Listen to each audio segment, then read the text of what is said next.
Assalamu alaikum wa rahmatullahi wa barakatuh. May the peace and blessings of God be with you. We are live from Now 716 Studios, where every weekday from Monday through Thursday at 6 p.m. we have something special going on. We have on Monday Ken Hamilton talking about Clearing the Mist. On Tuesday we have Vibing with Vicky Whiteman. On Wednesdays, you will be with me on Faith Matters. I'll be a host, Nasir talking about various aspects of faith and sometimes contemporary issues that we are dealing with. On Thursdays, we have Mind Your Business with Nas. So today we have a very special guest, Pastor Gary Jackson from St. Mark Open Door Church.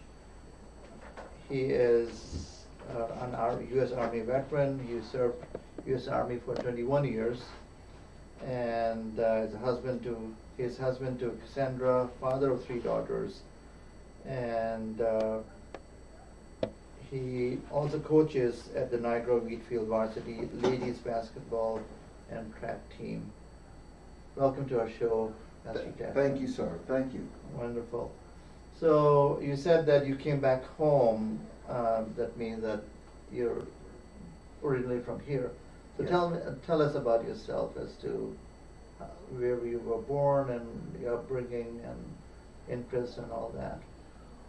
Born and raised in Niagara Falls, New York. Went to Niagara Falls High School, of course. Brought up in the church. Grandfather was a pastor. Grandmother was really embedded in the church. And then on my dad's side, my grandfather was a trustee in the church. My grandmother was in the choir in the church. So both sides of the family, I was pushed into the church. And from a baby, I was told I would be a pastor.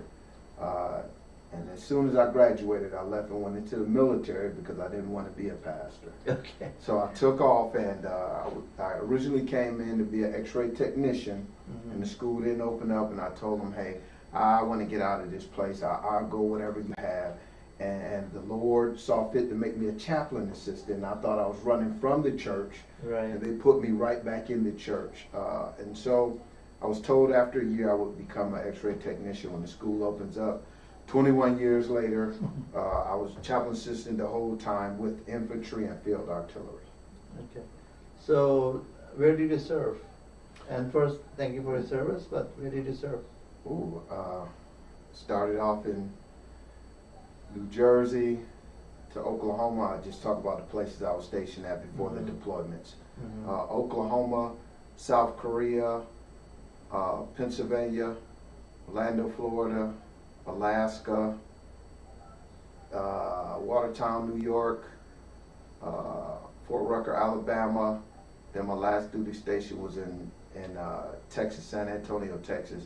In between there, had deployments, Afghanistan, Iran, Saudi Arabia, I hope I don't miss one. With deployments, other deployments outside of that, Kuwait, Guam, going to different duty stations to do training. List goes on and on. So we jumped all around. over the place, We were yeah. all over.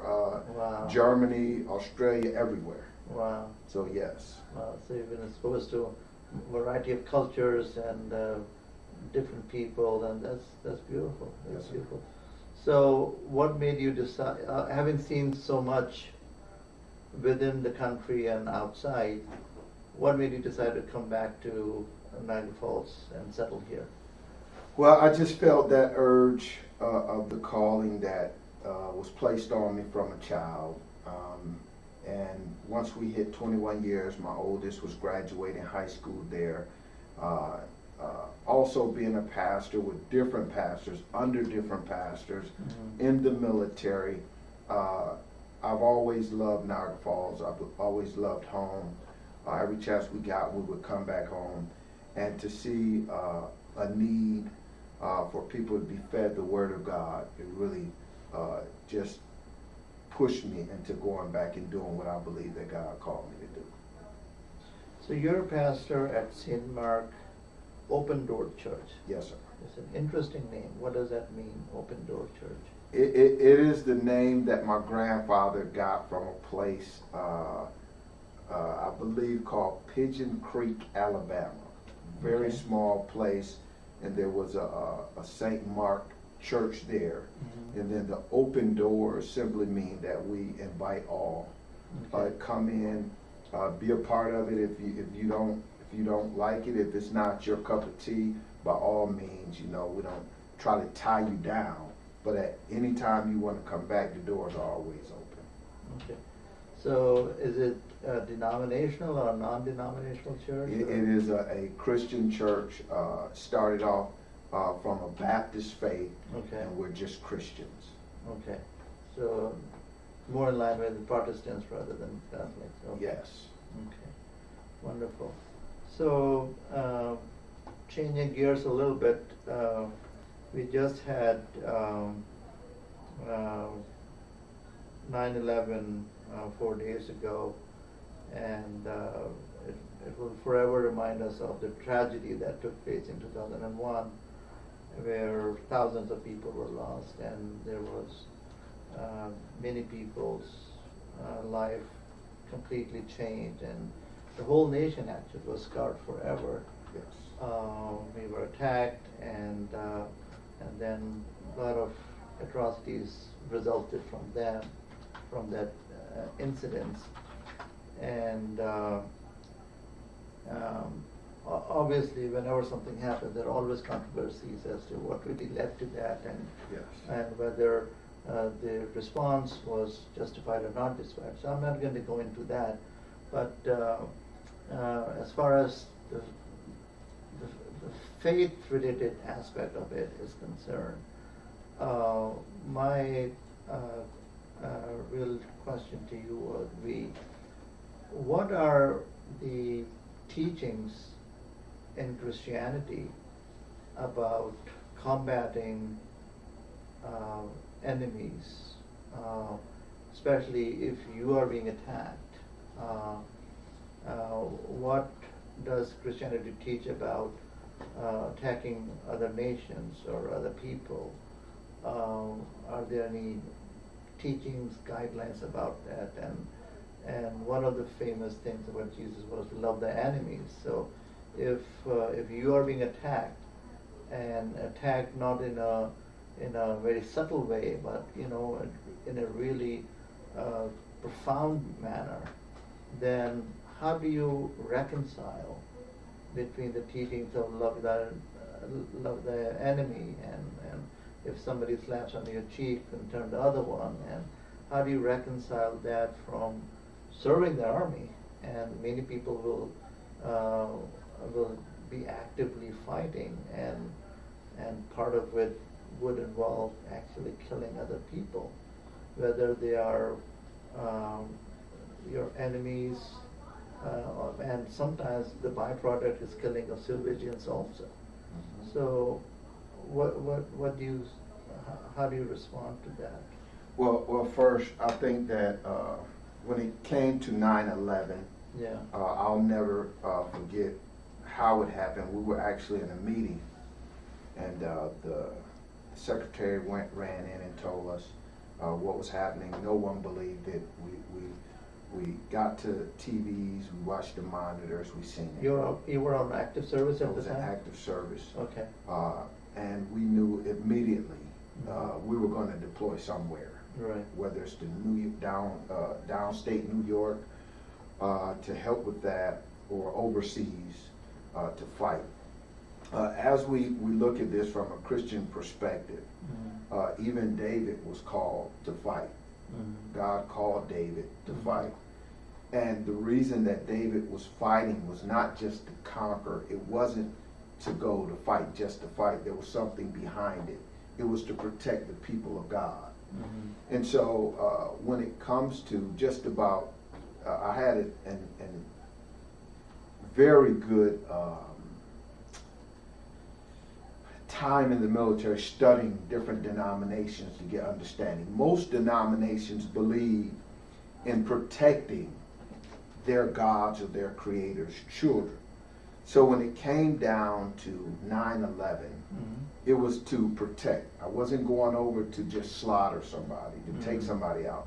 It was actually, and not revengeful, but to protect the country in which I live. Not only that, the Bible teaches us that all authority is given by God. And since I'm in the military, I joined the military, then I have to give back what those leaders require for my service. So it wasn't that I was deciding to go over there and fight. My leadership decided, and I have to follow that leadership and that authority, and all authority is given by God. And the Bible clearly says that. So when we went over there, at that time I went with infantry. Okay. And so infantry is your main line of defense. And so we went over there in a defensive posture to really capture not the citizens of the place, but the one who masterminded, or was the mastermind behind the violence that occurred. And so that was our job. And you're right, there are times where there are going to be civilian casualties who have nothing to do with it. Right. And I'm blessed that I was in a situation where we did night ops. So we knew exactly who we were going in. Mean? We move at night. Okay. And we had better equipment that was equipped for the night. So we had direct contact with who we needed to grab hold of and get back. So when you have to take care, if you're not doing it for self, but if you're doing it to protect others, then it is okay. And so if someone broke in your home to attack your family, do you protect them? Of course. There it is. Okay. So I'm protecting my family of the U.S. And so that's the way it's looked at. David was only called to protect the children of Jerusalem, and he was called directly by God to do it. And death was a part of it. Interesting that this is very much in line with what the Islamic principles are, that, and actually it's not just Islamic principle, it's just common sense principle. Yes. That you can defend yourself in any which way. You don't have to exceed the offense that has been committed. Okay, once you have achieved a control over your enemy or perpetrator or assailant, whoever that might be, then you stop. Yes. You don't keep on just fighting for the purpose of creating terror or just being an offender.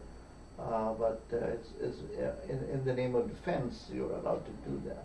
Yes. So, but David was in the Old Testament times.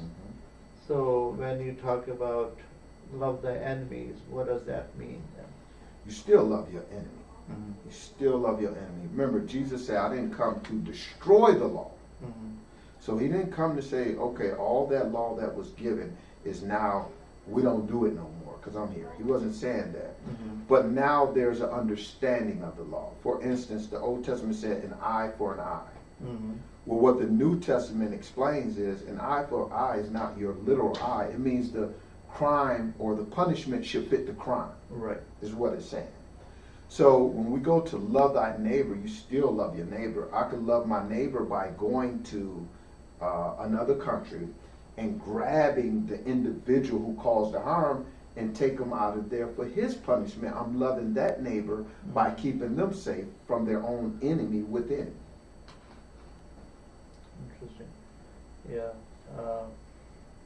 There's also an interesting saying of Prophet Muhammad, who, as you know, is the founder of Islam, that you should help the person who is offending as well as who is being attacked. And the companions of the Prophet said, we can understand you should help people who are being wronged against, but how do you help the offender? And he said that by stopping him from being offensive. That's it. So this is what exactly you're talking about. Wonderful. Wonderful. Anything else you would like to add to this topic? Well, no. I would say this, though. I think the thing with 9/11 is that we were surprised. Mm-hmm. We were surprised because the last time something happened was Pearl Harbor. Yeah. And so in some cases, we fell asleep. And the Bible teaches us not to fall asleep, to be on guard. The Bible says that a man is born of a few days, and all those days are full of trouble. And so we're always going to have something coming at us. And we're not aware of that, we could fall asleep. And so with 9/11, for the rest of these things that go on, with the daily things that we got to deal with, we got, I don't want to use the term 9/11s, but we have troubles within our own lives all the time. And we should handle everything knowing that God is in control and all things are done for the good of those. So if you believe in the Lord, regardless, it's going to work out for you. In my belief, even in death, it works out for you. Mm-hmm. Paul said to live is Christ, but to die is gain. So when we live with that mindset, we're not caught off guard when bad things happen. It's very interesting that the more we talk, the more I find that how Islamic teachings and the basics of Christian teachings are so similar. So there's advice about Quran, which is the holy book, holy scripture of Muslims, that you need to be vigilant at your border. And I think because there was thousands of miles of sea in between the other land, there could be a sense of security or a false sense of security. Yes. That we are sort of safe, because in many wars in European countries, I mean the World War, both of them were yes. primarily in Europe, and all countries are just neighboring countries. Yes. And it's easier to just penetrate the other country and produce harm. Yes. But thousands of miles away, even if something is flying in, then you can detect that. But it was unfortunate that happened,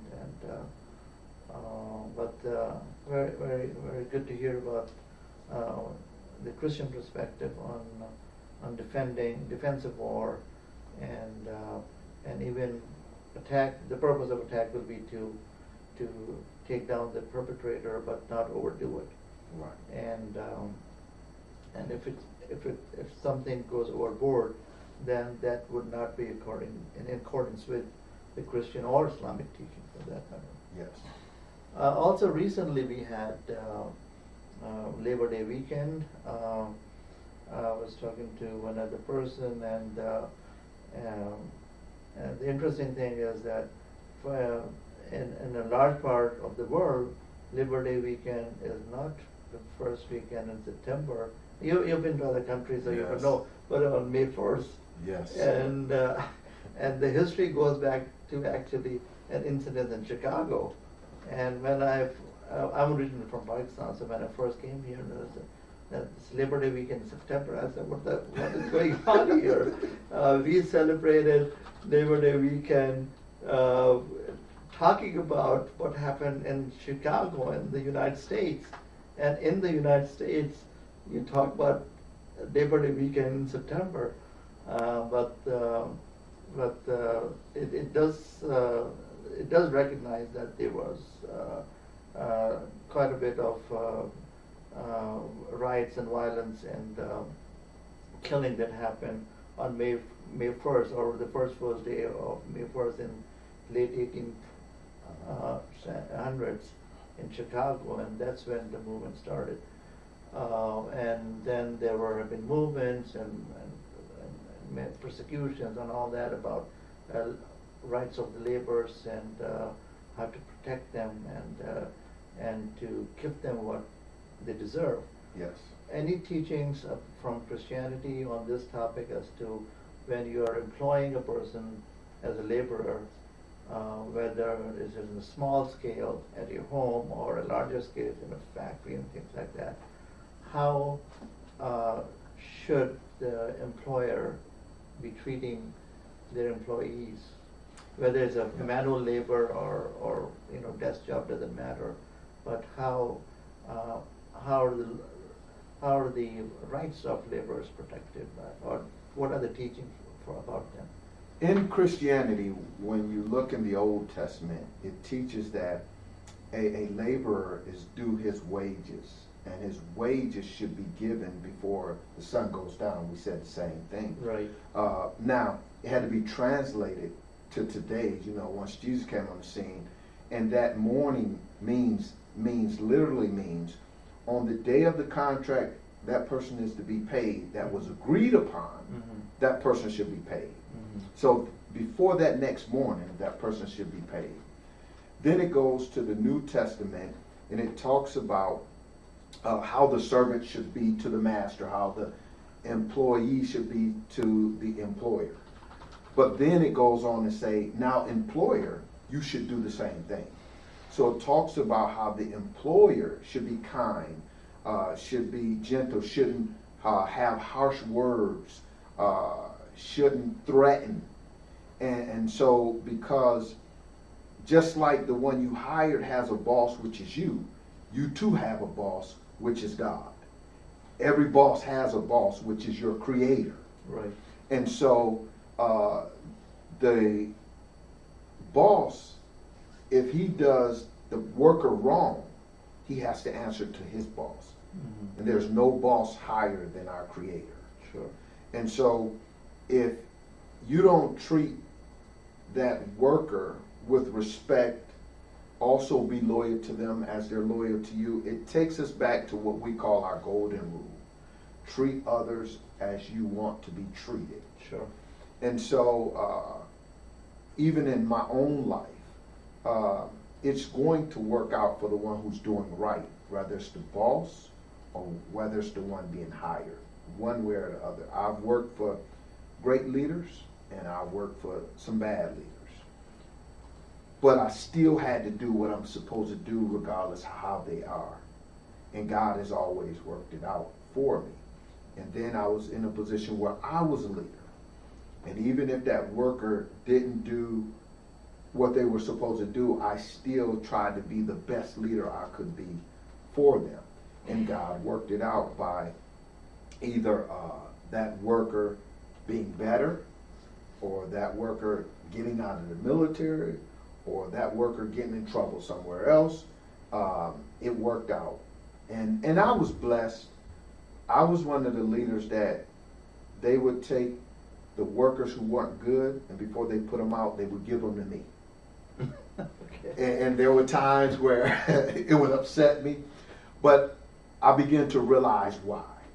Because they looked at me as a good leader, and if they couldn't make it through me, then, and I'll be honest. Then there's no hope.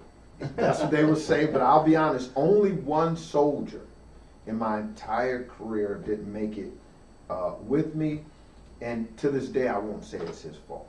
Yeah. I just won't put it all on him. I just think the military wasn't the place for him. Yeah. I mean, the thing is that people have different set of skills and intellect and attitudes and behavior, and not one person will be suited for every job. So it is it's interesting that the emphasis. What I gather is the emphasis is in fulfilling your responsibilities, whether you are the employer or the employee, and abiding by the rules that you have set for yourself. Yes. When you put down something in writing in the contract, then you have to fulfill the contract. And when you say that the employee needs to be paid before sundown, is very similar to Prophet Muhammad saying that you need to pay the laborer the wages before the sweat on his forehead dries out. So that's very interesting. And another interesting thing is that there's a saying that every person is a shepherd, and he will be, and he means he and she, will be questioned about how they fulfill their duties to take care of the herd. Yes. And so whether it's at your domestic level, when you are the husband or wife taking care of the children, teacher will be questioned about how well did she or he taught the classes, and their employer, he'll be questioned about how he fulfilled the rights of the employees under him. So Yes. everyone is responsible, and they will be questioned in the day of judgment that both of us believe in. Yes. So very interesting. I think that was wonderful talking. So we can keep on going, but it's almost towards the end of the session. We try to end it right on time within half an hour. So I'm very grateful that you could spare some time and talk about various aspects pertaining to 9/11 and combating and labor from the Christianity perspective, and hope that we will sit down again sometime again and, Yes, and sir. pick up some other topic to talk about. So for now, we just thank you and talk about the shows that are happening every day from Monday through Thursday. Now 716 Studio at 6 o'clock. On Mondays we have Clearing the Mist with Ken Hamilton. On Tuesdays we have Vibing with Vicky Whiteman. Wednesdays you will be with me, Faith Matters. And Thursdays, Mind Your Business with Nas. And bidding you goodbye. Assalamu alaikum wa rahmatullahi wa barakatuh.